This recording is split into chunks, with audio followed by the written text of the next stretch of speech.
Hello दोस्तों, आप सब कैसे हो। मैं ज़रीफ़ अहमद आपका स्वागत करता हूं हमारे यूट्यूब चैनल एग्ज़ाम की तैयारी में। तो देखिए दोस्तों, हम विशेष्य और विशेषण पढ़ रहे थे और विशेष्य विशेषण में भाग 2 हो चुके हैं और भाग 1 में विशेषण के बारे में बताया था। भाग 2 में आपको गुणवाचक विशेषण पढ़ाया था और आज जो होगा वो भाग 3 होगा, जिसमें हम संख्यावाचक विशेषण पढ़ेंगे दोस्तों। तो आइए देखते हैं संख्यावाचक विशेषण। इसके प्रकार देखिए दोस्तों, प्रकार जो होते हैं वो 2 होते हैं। कितने होते हैं दोस्तों? 2 प्रकार होते हैं इसकी। पहला जो प्रकार होता है निश्चित संख्यावाचक विशेषण और अनिश्चित संख्यावाचक विशेषण। जिन शब्दों से या जिन विशेषण शब्दों से संख्या का बोध होता हो या बोध हो, उन्हें क्या कहते हैं? संख्यावाचक विशेषण कहते हैं दोस्तों। आगे देखते हैं, जिन शब्दों से संज्ञा या सर्वनाम की संख्या ज्ञात होती है उसे संख्यावाचक विशेषण कहते हैं। अब संख्यावाचक विशेषण मैंने आपको बताया था 2 प्रकार के होते हैं। एक होता है निश्चित संख्यावाचक विशेषण और एक होता है यानी कि अनिश्चित संख्यावाचक विशेषण। तो आइए निश्चित संख्यावाचक विशेषण को पढ़ते हैं दोस्तों। तो निश्चित संख्यावाचक विशेषण में देखिए दोस्तों, निश्चित संख्या का बोध होता है।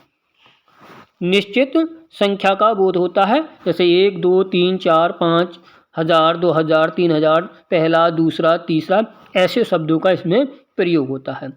अब इसके भी 5 प्रकार होते हैं दोस्तों। निश्चित संख्यावाचक विशेषण के कितने प्रकार होते हैं? 5 प्रकार होते हैं दोस्तों। पहला होता है गणनाबोधक विशेषण, दूसरा होता है क्रमबोधक विशेषण, तीसरा होता है आवृत्तिवाचक विशेषण, चौथा होता है समुदाय बोधक विशेषण और पांचवा होता है प्रत्येक बोधक विशेषण। तो आइए इनको एक एक करके पढ़ते हैं दोस्तों। पहला देखिए गणनाबोधक विशेषण। तो गणनाबोधक विशेषण देखते हैं दोस्तों। गणनाबोधक विशेषण भी 2 प्रकार के होते हैं, एक पूर्णांक बोधक विशेषण और एक अपूर्णांक बोधक विशेषण। बस इसको ध्यान रखना है, ये इसके बारे में पढ़ाया नहीं जाता, बस थोड़ा सा ध्यान रखना है कि गणनाबोधक विशेषण भी 2 प्रकार के होते हैं। इसकी परिभाषा देख लेते हैं। इसमें गिनती का बोध होता है, यानी कि काउंटिंग का बोध होता है, जैसे 1 2 3 4 7 8 50 100 200 300, इस तरीके से। ये वस्तुओं की गणना बतलाता है, यानी कि कोई भी वस्तु की, यानी कि कोई भी वस्तु हो, आदमी हो, कोई भी चीज़ हो, यानी कि पदार्थ हो, उसकी यानी कि गिनती बतलाता है। आगे देखते हैं, इसके वाक्य देखते हैं, एग्जाम्पल यानी कि उदाहरण देखते हैं दोस्तों। 2 आदमी जा रहे हैं, तो देखिए 2 शब्द आ गए यहाँ पर। ये 3 बालक, यहाँ 3 बालक और 4 बालिकाएं मौजूद हैं। यहाँ पे 3 और 4 आ गया दोस्तों। तो ये किस में हो गया? आपका क्रमबोधक विशेषण में आ गया, गणनाबोधक विशेषण में आ गया। तीसरा देखिए, बस में 50 व्यक्ति हैं, ठीक है, तो 50 किस में आ गया? गणना में आ गया।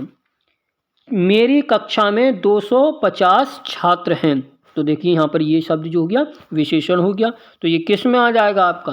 यानी कि गणना बोधक में आ जाएगा। अगला 5वां देखिए, मैं 3 केले खा चुका हूँ। मैं 3 केले खा चुका हूँ, तो देखिए 3 शब्द जो है किस में आ गया आपका? यानी कि गणना बोधक में आ गया। छठा देखिए, हमारे गांव में आज 4 हाथी आए हैं, तो 4 शब्द आ गया। हमने 5 पेड़ लगाए हैं, तो देखो 5 यहाँ पर विशेषण है।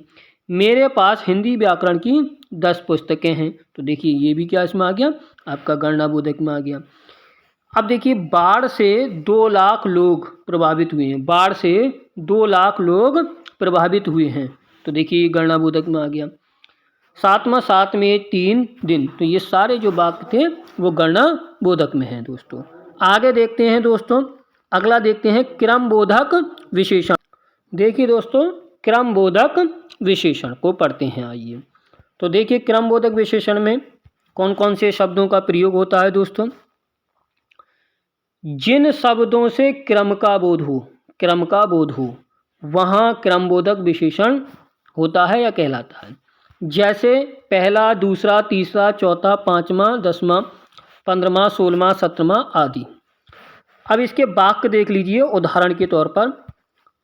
पहला वाक्य देखिए, पहला व्यक्ति आगे रहेगा, पहला व्यक्ति आगे रहेगा, देख लिया।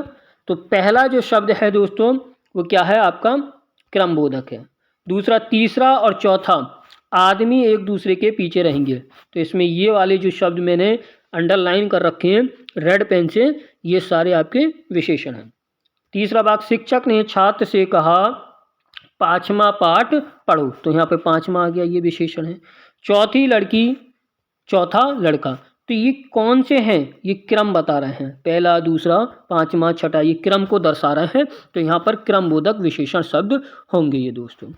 आगे देखते हैं तीसरा, देखिए आवृत्ति बोधक विशेषण, यानी कि निश्चित बोधक विशेषण का जो तीसरा प्रकार है आवृत्ति बोधक विशेषण।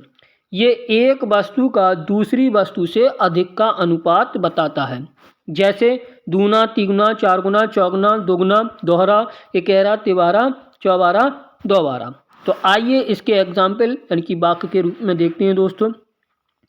तो देखिए, चौगुना धान, 100 गुना दिमाग, तो देखिए ये वाले जो शब्द हैं ये विशेषण है। दूध से दुगना पानी, मेरे पास तुम्हारे से तिगुनी पुस्तकें हैं, मेरे पास तुम्हारे से तिगुनी पुस्तकें हैं। उसका शरीर फूलकर चौड़ा हो गया, चौड़ा हो गया, ठीक है, 4 गुना हो गया, ऐसे भी कह सकते हैं। तो ये सारे जो शब्द हैं मतलब दुगने को प्रदर्शित करते हैं, ठीक है। तो ये आवृत्ति बोधक यानी कि विशेषण हो गया दोस्तों। तो ये सारे इसके वाक्य थे। अब आगे देखते हैं दोस्तों। तो थोड़ा सा यहाँ पे ये ध्यान देना है कि ये चौथा प्रकार था, यहाँ पे गलती हो गई है, यहाँ पर ये थोड़ा सा ध्यान रखना है, तीसरा प्रकार था सॉरी, और इससे जो अब आएगा वो चौथा प्रकार है। यहाँ पे थोड़ी सी नंबर मिस्टेक हो गया है, तो यहाँ ध्यान रखना, ये चौथा प्रकार है, यहाँ पर ये चौथा प्रकार है दोस्तों, ठीक है। समुदाय बोधक विशेषण, ये चौथा प्रकार है समुदाय बोधक विशेषण। तो समूह या समुदाय का बोध होता है, जैसे दोनों, चारों, तीनों, पांचों, हजारों। आगे देखिए इसके वाक्य देखिए दोस्तों, उदाहरण के तौर पर जैसे तीनों लड़के, तीनों लड़के, तो देखो तीनों लड़के, सातों घर, दोनों भाई, पांचों बहनें, तुम चारों कल कहाँ गए थे। ये सारे जो शब्द अंडरलाइन हो रहे हैं ये वाले यानी कि रेड पेन से, ये सारे के सारे शब्द क्या हैं, विशेषण हैं। कैसे विशेषण है, समुदाय का बोध करा रहे हैं दोस्तों। किसका बोध करा रहे हैं, समुदाय का। तो देखिए दोस्तों, धोनी ने अपना 100वां शतक बनाया, ठीक है। तो ध्यान रखना है, अगर ये क्रमबोधक वाक्य भी हो सकता है, अगर ये ऑप्शन नहीं है तो हमारा ये कौन सा हो जाएगा, समुदाय बोधक हो जाएगा। धोनी ने हजारों शतक लगाए, तो ये ध्यान रखना है, ये सारे वाक्य किसके अंतर्गत आते हैं, समुदाय बोधक के अंतर्गत आते हैं। नेक्स्ट आगे देखिए दूसरा, 5वां प्रकार देखते हैं दोस्तों, प्रत्येक बोधक विशेषण, उसके एक होने का बोध होता है। प्रत्येक बोधक में मतलब ये है, प्रत्येक बोधक में कहने का मतलब ये है कि एक होने का बोध होता है, जैसे हर एक, हर एक में एक का, प्रत्येक, एक एक, प्रत्येक व्यक्ति, हर एक नेता, या मैं कहूँ हर एक अपराधी। मैंने क्या कहा, हर एक अपराधी, जैसे हर एक, प्रत्येक और एक एक। यहाँ पे फिर देख लेते हैं, हर एक, प्रत्येक, एक एक, प्रत्येक व्यक्ति, हर एक नेता, एक एक अपराधी। इन सारे वाक्यों में, इन सारे वाक्यों में किसी एक का जिक्र होता है। क्या होता है, किसी एक का जिक्र होता है इन सारे वाक्यों में। तो देखिए दोस्तों, ये लेक्चर यहीं पे ही समाप्त होता है। अगर ये लेक्चर आपको अच्छा लगा हो तो इसे शेयर कीजिए, लाइक कीजिए और अपने मित्रों में इसको शेयर कीजिए, जिससे कि वो चैनल को सब्सक्राइब करें और हम अच्छी अच्छी वीडियो डालें। तो थैंक यू, धन्यवाद।